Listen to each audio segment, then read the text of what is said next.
네, 반갑습니다. 오늘 전달하고자 하는 메시지는 달란트 비유가 말하는 구원의 조건이라는 제목으로 말씀을 나눠보고자 합니다. 오늘 우리가 읽은 이 본문에서는 이제 달란트 비유가 나오게 되죠. 근데 이 달란트 비유를 보면 한 달란트 받은 자를 제외하고는 모두 다 이 달란트를 남기게 됩니다. 그리고 모두 칭찬을 받지만 한 달란트를 받은 자만 그는 주인에게 책망을 받고 나중에는 쫓겨남을 당하게 됩니다. 일반적으로 이 달란트를 교회 안에서 그동안은 그 재능 이런 것들로 이제 해석해 왔습니다. 그러나 재능으로 해석하기에는 너무나 이상한 점이 참 많습니다. 왜냐하면 본문의 내용이 구원을 다루고 있기 때문입니다. 우리가 예수님을 믿으면 천국 간다고 생각을 합니다. 일반적으로. 그러나 성경은 그렇게 단순하게 말하고 있지 않아요. 성경은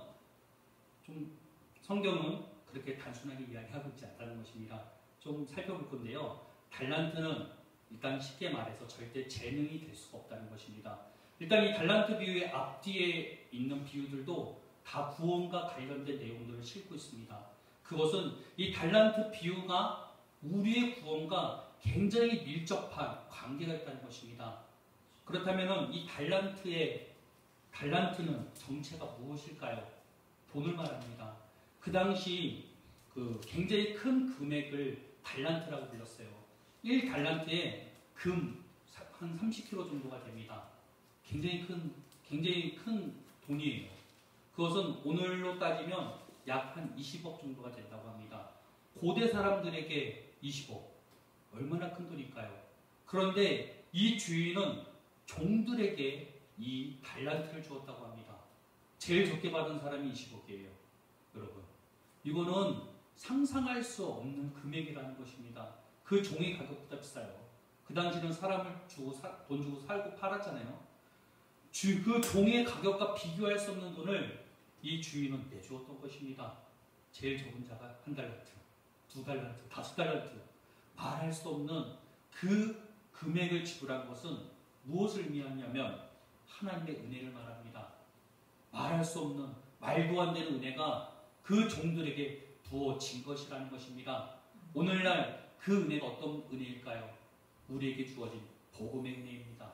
이 복음의 은혜, 우리가 받을 가치가 있는 존재라고 생각하시니까 우리를 위해서 이 땅을 창조하신 하나님, 그 하나님의 아들인 예수님께서 나를 위해 희생하셨다는 것, 창조자가 나를 위해 목숨을 걸었다는 것, 창조주가 나를 위해 피를 흘렸다는 것은 이거는 말도 안 되는 은혜라는 것입니다. 말도 안 되는 은혜, 그 은혜가 달란트와 같이 우리에게 주어졌다는 것입니다. 그런데 이 달란트가 받는 건 참 감사해요. 근데 달란트를 남기는 자와 남기지 않는 자로 구분된다는 것입니다. 남기는 자는 나중에 그의 나라가 임할 때 그 왕과 함께 나라를 다스리게 됩니다. 그러나 이 달란트를 묻어버리는 자들, 이 달란트를 받았음에도 불구하고 무시했던 자들에게는 심판이 따른다는 메시지라는 것입니다. 여러분 기억해야 합니다. 여러분이 받은 은혜는 단순한 은혜가 아닙니다. 여러분들이 받은 은혜는 굉장히 말할 수 없는 가치를 갖고 있는 거예요. 이걸 통해서 우리는 우리의 인생을 바꿀 수 있고 우리의 영원한 인생이 여기에 정해져 있다는 것입니다. 그런데 이 달란트가 하나님의 은혜라고 했죠. 달란트가 복음이라고 했습니다. 성경에서는 이 복음을 뭐라고 설명하냐? 회개하라. 천국이 가까이 왔느니라를 복음이라고 설명합니다. 하나님의 나라가 시작되었다는 걸 성경은 복음이라고 설명을 해요. 하나님의 나라가 시작됐다는 의미가 무엇일까요? 하나님의 통치와 다스림이 이제 우리 모두에게 시작되었다는 것입니다. 인간은 타락함으로 인해 하나님과 끊어졌습니다. 인간은 하나님과 교통하는 존재였고 인간은 하나님과 함께하는 존재였습니다. 그분의 말씀을 듣고 행동하는 자가 인간의 부르심이었어요. 하나님이 없으면 행복감을 못 느끼는 게 인간의 부르심이었다는 것입니다. 그러나 타락함으로 인간은 하나님과의 관계가 끊어져 버리는 사고가 일어나게 된 것입니다. 그런 인간에게 지금 예수님께서 복음을 선포하시는 거예요. 하나님의 나라가 시작되었다. 하나님의 통치가 시작되었다. 끊어졌던 너희 하나님과 우리와의 관계가, 이 하나님의 관계가 이제 이 하나님 나라의 통치로 시작되었다는 것입니다. 여러분, 하나님의 나라가 여러분에게 임하였습니까? 하나님의 통치가 여러분 가운데 임하고 있습니까? 그런데 이 하나님의 통치는 특징이 있다는 것입니다. 하나님의 나라의 특징, 마태복음 13장 33절에는 이 천국을, 하나님의 나라를 천국에 비유했고 누룩에 비유를 했다는 것입니다. 누룩은 무엇일까요? 곰팡이의 일종입니다. 이거를 빵에다가 넣어서 반죽을 하면 빵이 부풀어 오르게 돼요. 여러분, 곰팡이는 어떻게 되면 순식간에 퍼집니다. 확장되어져 갑니다. 그 말은 무슨 말이냐? 예수님의 선포를 통해 시작된 그 하나님의 나라가 우리에게 임하게 된다면, 그게 정말로 하나님의 나라 복음이라면 우리 안에서 확장되어져 가게 된다는 것입니다. 그분이 더욱더 우리가 그분을 만나면 만날수록 계속해서 확장되어져 가는 게 하나님 나라 복음의 특징이라는 것입니다. 이게 달란트를 남기는 거예요. 이게 달란트를 남기는 것입니다. 우리가 받은 이 은혜 너무나 놀랍죠. 그러나 이것을 남기는 방법은 우리 안에 하나님의 나라가 확장되어지는 것밖에 없다는 것입니다. 여러분, 이 성경은 참 은혜가 되지만 무서운 부분도 있습니다. 이 은혜를 남기는 자와 남기지 않는 자로 나눠버린다는 것입니다. 이 놀라운 은혜를 받았음에도 불구하고 남기지 못하는 자에게는 바깥 어두운 곳으로 쫓아내게 된다는 것입니다. 예수 그리스도의 피를 거룩하지 못하게 만드는 자들, 예수님의 그 피값을 아무 의미 없게 만드는 자들에게는 그에 따르는 심판이 있다는 것입니다. 직접적으로 얘기한다면 교회 다닌다고 다 천국 갈 수 없다는 것입니다. 교회를 다닌다면 하나님의 통치가 더욱더 매일마다 날마다 확장되어져 가는 자가 천국에 갈 수 있다는 것입니다. 여러분, 달란트를 남겨야 합니다. 이거는 재능 따위와는 비교될 수가 없는 것입니다. 하나님의 그 말할 수 없는 은혜, 그분의 생명을 통해서 얻어진 이 은혜가 우리 안에 확장되어져 가야 된다는 것입니다. 그렇다면 우리는 어떻게 이 달란트를 남길 수 있을까요? 우리는 어떻게 이 하나님의 나라의 확장이 우리 가운데 이루어질 수 있을까요? 첫 번째, 회개해야 합니다. 예수님의 메시지와 세례 요한의 메시지에는 천국 복음이 들어가 있어요. 천국 복음을 선포합니다. 그런데 여기에서 빠지지 않는 게 회개라는 것입니다. 그런데 회개의 의미가 우리가 생각하는 것과 좀 다를 수가 있습니다. 우리가 그동안 회개는 돌이키는 것으로 생각했습니다. 히브리어로는 슈브라고 하죠. 돌이키다, 돌아서다. 그 죄에서 돌이키는 것을 회개라고 말해요. 이거를 그 구약에 있는 그 회개를 이제 70인역이라고 있습니다. 히브리어를 헬라어로 번역한 성경을 70인역이라고 해요. 이게 구약 성경만 있는 거예요. 근데 이 헬라어로 번역한 이 성경에서는 이 히브리어 슈브를 에피스트레포라고 번역했습니다. 자, 이제 왜 이야기를 하는지 이제 얘기를 할게요. 그런데 신약에서는 에피스트레포를 쓰지 않는다는 것입니다. 슈브를 쓰지 않아요. 돌이킨다는 말을 말 안 합니다. 대신 메타노이아라는 말을 씁니다. 메타는 변화시키다는 뜻이고 노이아는 정신을 얘기합니다. 이거는 본질적인 변화가 일어나야 회개라는 것입니다. 여러분, 저 잘못했어요. 용서해 주세요. 죄에서 돌이키는 거, 그걸 회개라고 말하지 않고 있어요. 나의 본질을 변화시켜야 된다는 것입니다. 천국은 그 니고데모의 대화에서 예수님께서 이런 말씀을 하셨어요. 거듭나지 않으면 하나님 나라에 들어갈 수 없다. 거듭나지 않으면 천국에 들어갈 수 없다. 거듭나지 않으면 하나님의 통치의 다스림을 받을 수가 없다. 이런 말이 있죠. 근데 우리가 예수님을 믿으면 우리가 즉각적으로 거듭나게 됩니다. 그런데 왜 제가 이 말을 하는 걸까요? 우리가 하나님의 나라의 법정에서 영적으로 거듭났다면 우리의 생각, 우리의 마음, 우리의 사고체계를 거듭나야 된다는 것입니다. 새롭게 태어나게 만들어야 된다는 것입니다. 여러분이 하나님의 자녀고 하나님의 백성이라는 사실로 새롭게 태어났다는 것을 여러분 스스로가 거듭나게 만들어야 된다는 것입니다. 거듭난 자만이 하나님의 나라를 체험할 수 있습니다. 제가 사실 이 말씀을 묵상할 때 제가 사실 고등학교 때 겜돌이었습니다. 게임을 하다 보면은 그 당시 이제 게임 캐릭터가 이제 엘프 캐릭터예요. 엘프. 엘프 하면 좀 아름답고 막 이런 캐릭터를 생각하잖아요. 근데 얘가 피살기를 쓰면 악마로 변합니다. 근데 그 피살기 이름이 뭐냐면 메타몰포시스예요. 이게 의미가 무슨 말이냐면 메타 플러스 모르페라는 뜻입니다. 이게 합쳐져서 메타몰포시스가 된 거예요. 근데 이 모르페라는 게 형태를 의미합니다. 메타가 변화라고 했죠. 형태가 변화되다. 정체성이 변화되어버린 거예요. 엘프가 마귀가 됩니다. 엘프가 악마로 변합니다. 이걸 메타몰포시스라고 하는 거예요. 그렇다면 아까 말했던 회개, 메타노이아는 뭘까요? 우리의 정체성의 변화를 말합니다. 주님께서 요구하시는 회개는 단순하게 내 죄를 비는 수준이 아니라 정체성을 바꿔야 이 하나님의 나라를 받을 수 있다는 거예요. 여러분의 정체성을 바꿔야 됩니다. 그동안 여러분은 여러분 스스로를 누구라고 생각하고 있었습니까? 그러나 성경은 예수 그리스도를 통해서 우리가 하나님의 자녀되는 권세를 허락하였다고 말하고 있습니다. 성경은 우리가 새로운 피조물이 되었다고 말하고 있어요. 성경은 우리가 전혀 다른 존재로 태어났다는 것을 말하고 있다는 것입니다. 이 정체성으로 바뀌지 않으면, 이 정체성으로 내 생각을 바꾸지 않는다면, 이 정체성으로 나 자신을 바꾸지 않는다면 하나님 나라의 통치가 이루어질 수 없다는 것입니다. 여러분, 구약의 신앙과 새 언약의 신앙은 다릅니다. 구약은 선한 것을 제시했지만 선한 삶을 살 수 있는 능력을 우리에게 주지 못했습니다. 그렇게 구약의 명령은 그 말씀을 지키고 행하라고 말해요. 지키고 행하라. 듣고 지키고 행하라. 듣고 지키고 행하라. 생명은 없으니까 이거를 너희들 스스로 지켜 행하라는 것이에요. 근데 새 언약의 말씀은 이와는 다릅니다. 하나님의 영이 너희 안에 들어갈 거야. 그러면 너희들이 하나님의 말씀을 지킬 수 있어. 이게 새 언약의 핵심입니다.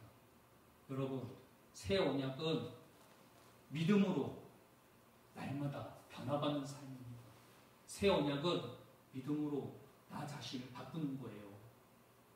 성령 하나님께서는 우리 안에 내주하시는 게 그냥 자리만 차지하시는 게 아니에요. 우리 안에 오셔서 주님의 말씀을 이루시기 위해 오셨다는 것입니다. 주님의 말씀은 우리가 이제는 새로운 피조물로서 하나님과 교통하는 자가 되었고 이제는 더 이상 죄의 눌림과 죄에 끌려다니는 존재가 아니라는 것을 약속하고 있어요. 그것을 이루시기 위해서 우리 안에 성령님이 들어오셨다는 것입니다.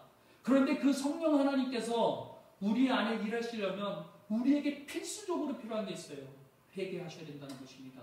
정체성을 바꿔야 된다는 것입니다. 이전에 내가 생각하고 있었던 나 자신을 믿지 말고 이제는 주님의 새로운 피조물로서 새로운 정체성을 잊지 않는다면 하나님의 나라를 경험할 수가 없다는 것입니다. 여러분, 예수 믿으면 천국 간다고 우리 교리는 일반적으로 말하죠. 맞는 말이지만 틀린 말이 될 수가 있습니다. 예수님을 믿으면 하나님의 나라가 임하게 됩니다. 그분의 다스림과 통치 가운데 사는 자가 천국에 가게 된다는 것입니다. 하나님의 나라 통치를 받으려면 우리의 정체성을 바꾸는 메타노이아가 이루어져야 된다는 것입니다. 회개가 이루어져야 된다는 것입니다. 그렇다고 우리가 죄를 지어도 될까요? 메타노이아 정체성만 바꾸면 죄를 지어도 될까요? 이게 아니라는 것이에요. 우리가 주님께 뉘우쳐야죠. 잘못한 것은 뉘우쳐야죠. 그러나 바로 빠르게 그래도 나는 하나님의 자녀야. 그래도 나는 하나님이 선택하셨어. 그래도 나는 새로운 피조물이야. 그래도 나는 사랑받고 있는 존재라는 것으로 바로 돌이켜야 된다는 것입니다. 이게 회개예요. 구약의 성도들과 같이 신앙생활하는 거 여러분 저주 속에 들어가는 것과 똑같다는 것입니다. 여러분이 스스로 하나님을 붙잡는다. 여러분이 스스로를 바꾸려고 한다. 이거는 저주 안으로 자기가 끌고 들어가는 것과 똑같다는 것입니다. 새 언약을 이해하셔야 됩니다.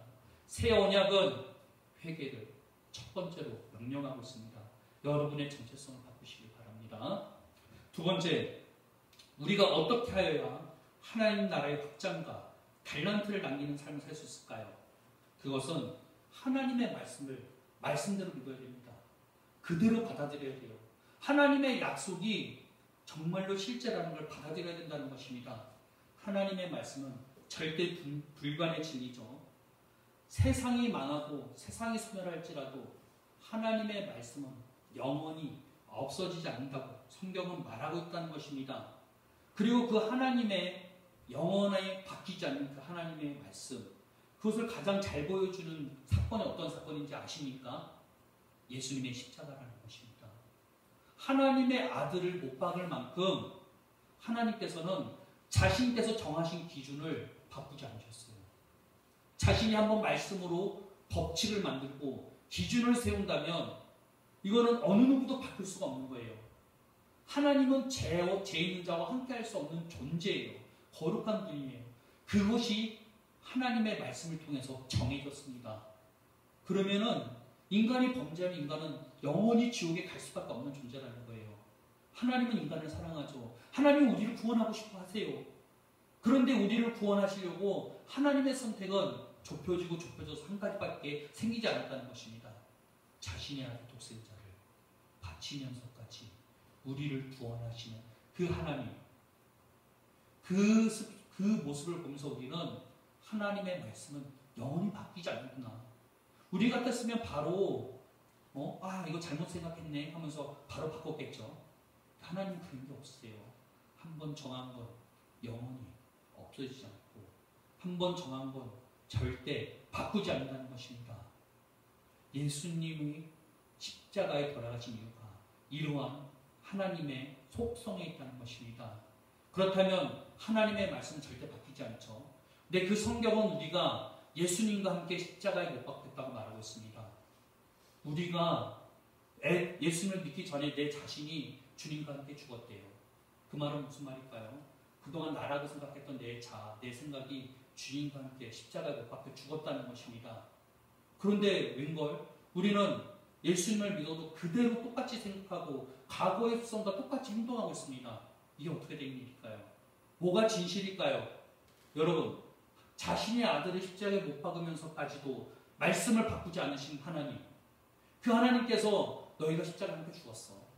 너희는 더 이상 너희가 그냥 사는 게 아니라 너희는 그리스도와 함께 사는 거야. 너희는 죽었어. 누구 말이 맞아요? 느끼고 있는 내가 맞는 것 같아?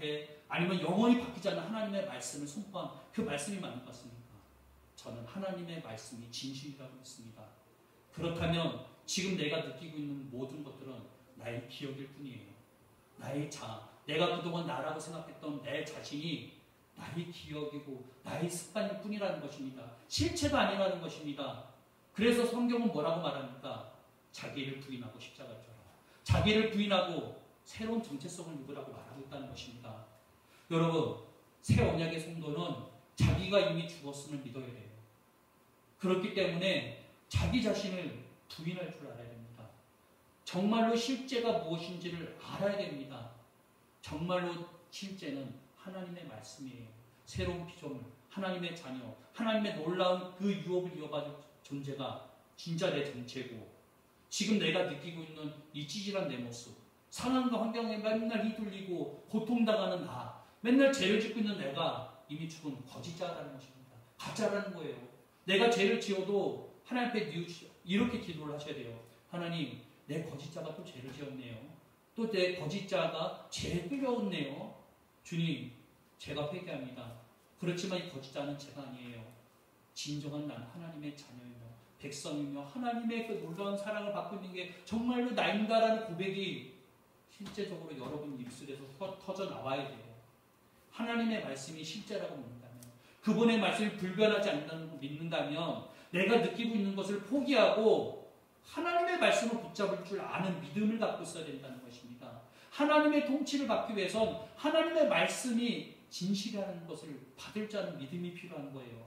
여러분들에게 그런 믿음이 생기길 바랍니다. 그러므로 거짓자가 뭐라고 속삭이든, 거짓자가 어떤 영향을 받든 무시해버리세요. 그리고 여러분의 진짜 정체를 붙잡으시길 바랍니다. 여러분의 진짜 정체는 예수님을 통해서 주어진 여러분의 놀라운 유업입니다.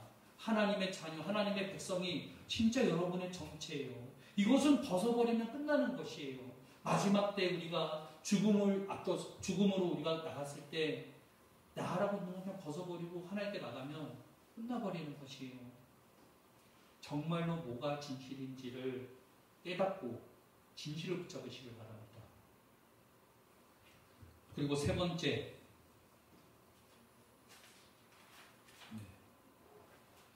어떻게 해야 하나님의 나라의 확장과 달란트를 남길 수 있을까? 세 번째는 그것은 하나님의 말씀을 계속해서 말함으로 가능해집니다.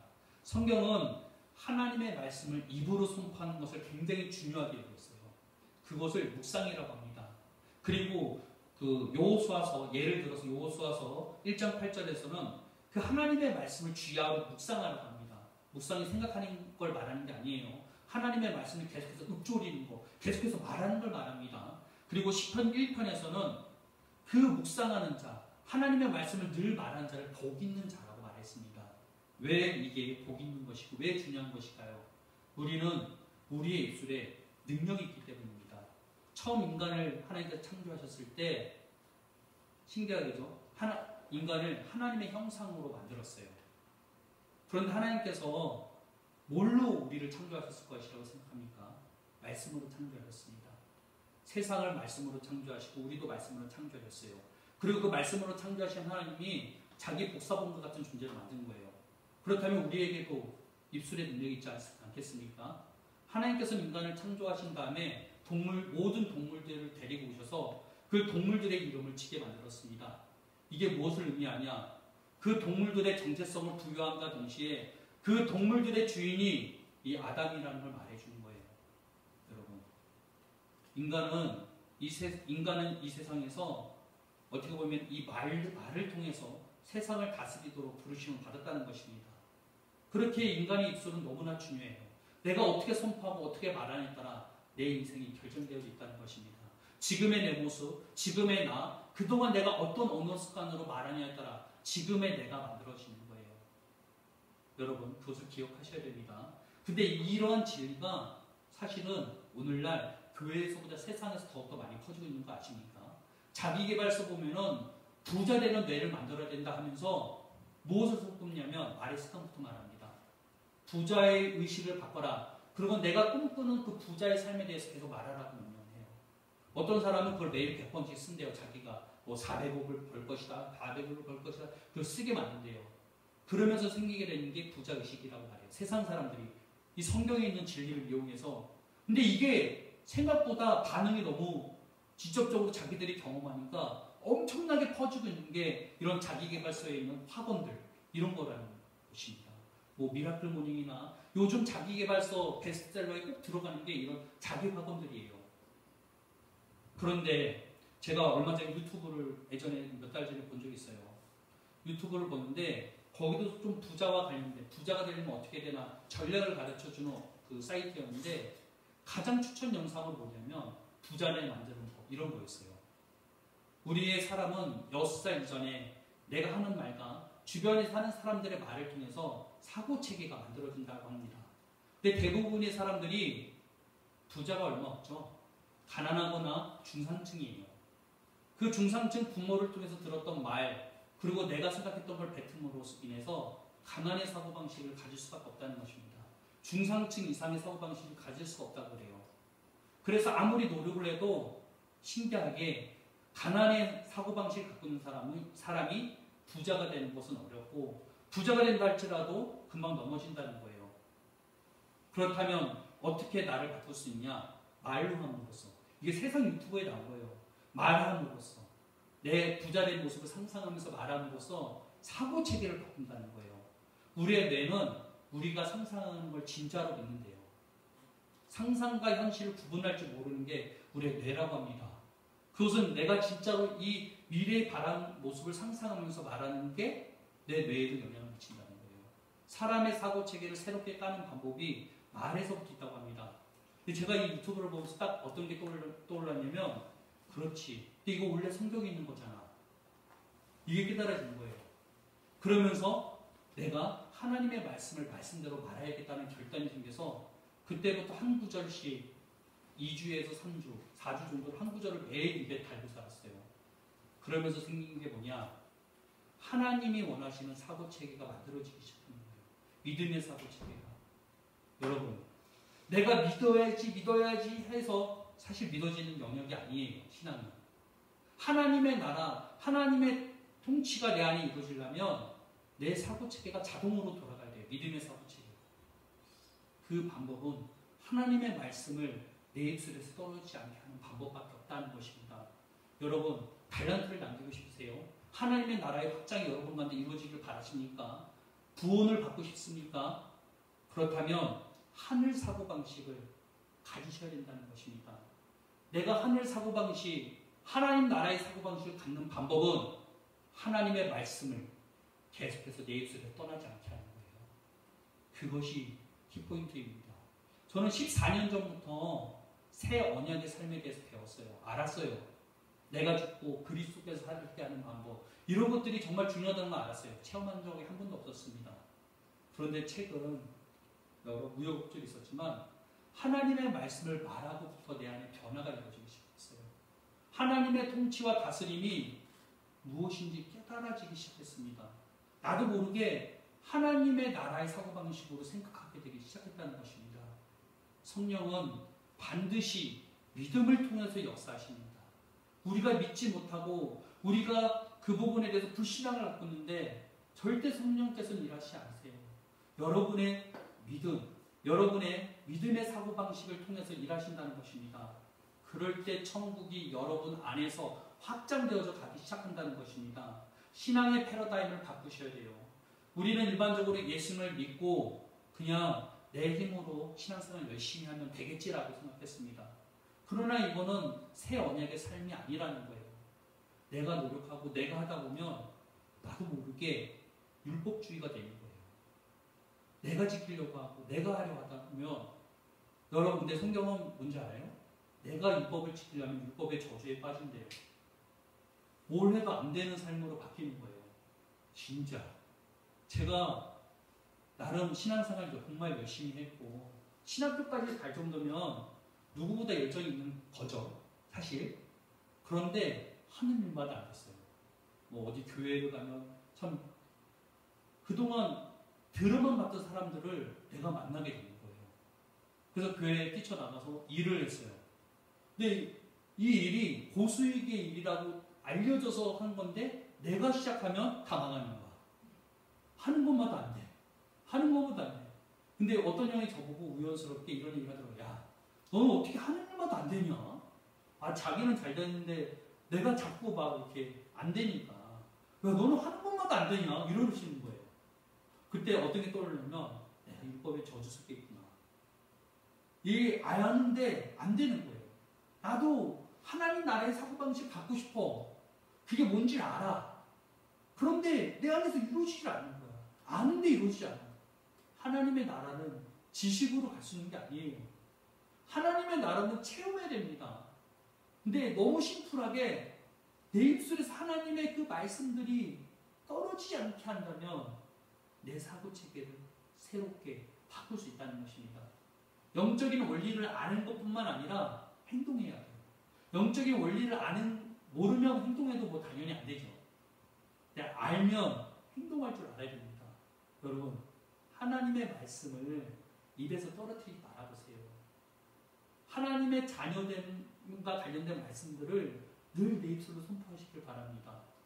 그게 능력으로서 우리의 삶을 바꿀 겁니다. 저는 이 말씀을 준비하면서 막 내 안에 막 소망이 올라왔어요. 아, 오늘날 이런 메시지가 생각보다 교회 안에 없구나. 하나님의 나라의 복음이 이제는 시작될 것이다. 이게 내 안에서 막 올라오는 거예요. 기쁨으로. 나는 우리 교회가, 예수님 교회가 천국 복음을 선포하는 교회가 되길 바랍니다. 천국 복음이 선포되기 시작하면 여러 가지 능력들이 나타날 거예요. 이거는 인간이 할 수 없는 일들이 일어날 것입니다. 뭐 제가 막 그런 능력을 할 수 있다는 게 아니라 우리가 진짜로 이 천국 복음이 있다는 것을 믿고 이걸로 우리의 사고 체계를 예수님과 같이 바꾼다면 우리도 예수님과 같은 삶을 살 수 있는 거예요. 예수님께서는 하나님의 말씀을 듣고 그냥 들은 대로 말씀하신 삶을 살았어요. 성경을 보다 보면 예수님께서 스스로 고백하시기를 나는 내 생각을 한 번도 말해본 적이 없다라고 말씀하세요. 아버지가 말씀한 대로 난 말한다. 그러고 행동합니다. 그러한 예수님의 삶에 어떤 일들이 일어납니까? 예수님이 단순히 내가 하나님이고 신이어서 능력을 나타내신 게 아니에요. 완전한 이 땅으로서 우리가 똑같은 조건으로 오셨습니다. 그럼에도 불구하고 능력을 나타낸 건 하나님의 나라의 사고방식을 가지고 계셨기 때문이에요. 그런데 그 예수님께서 너희도 할 수 있다고 말하고 있어요. 너희는 나보다 더 큰 일을 할 수 있다고 말하고 있습니다. 우리도 복음을 통해서 우리의 사고방식을 하나님 나라의 사고방식으로 바꿀 수만 있다면 우리의 삶 가운데서도 예수님과 같은 삶, 제자들과 같이 능력까지 나타나는 삶을 살 수 있다는 것입니다.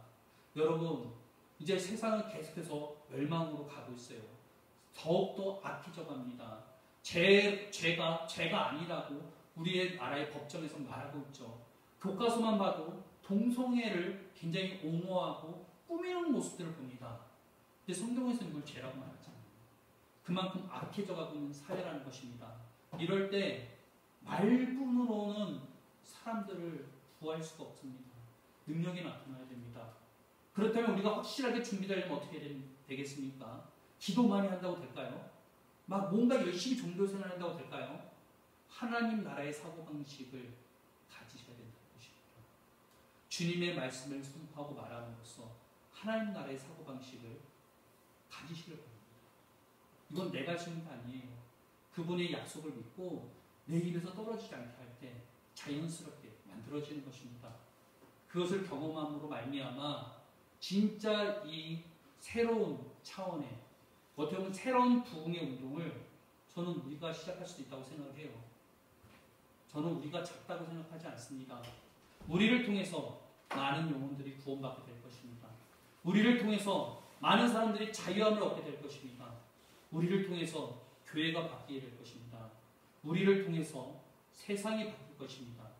성경에서는 예수님께서 천국 복음이 모든 곳에 선포될 때 이 땅 가운데 오신다고 했습니다. 여러분, 하나님의 통치가 지상 모든 나라에 이루어질 때 주님이 오시는 것입니다. 그냥 예수 믿고 천국 가세요. 이 정도는 안 돼요. 천국 복음이 선포되어져야 됩니다. 하나님의 통치가 우리 삶 가운데 이루어져야 됩니다. 그래야 가능합니다. 천국 복음을 어떻게 보면 하나님의 나라를 경험하시는 성도님들 되시기를 예수님의 이름으로 축복합니다. 우리가 함께 기도했으면 좋겠습니다. 이 시간 우리가 오랜 시간 동안 신앙생활을 했지만 내 안에 하나님의 통치와 다스림이 얼마나 있었는지 살펴보셔야 됩니다. 예수 믿는다고 하지만 난 정말로 달란트를 남기는 자였는지 아니면 땅에 묻어놓고 그분을 신뢰하지 않았기 때문에 내 방법으로 살아갔던 사람인지를 깨달으셔야 된다는 것입니다. 여러분, 이 시간 가운데 내가 정말로 하나님의 통치를 받는 자, 하나님 나라의 다스림을 받는 자가 될 수 있게 해달라고 우리가 함께 기도하도록 하겠습니다.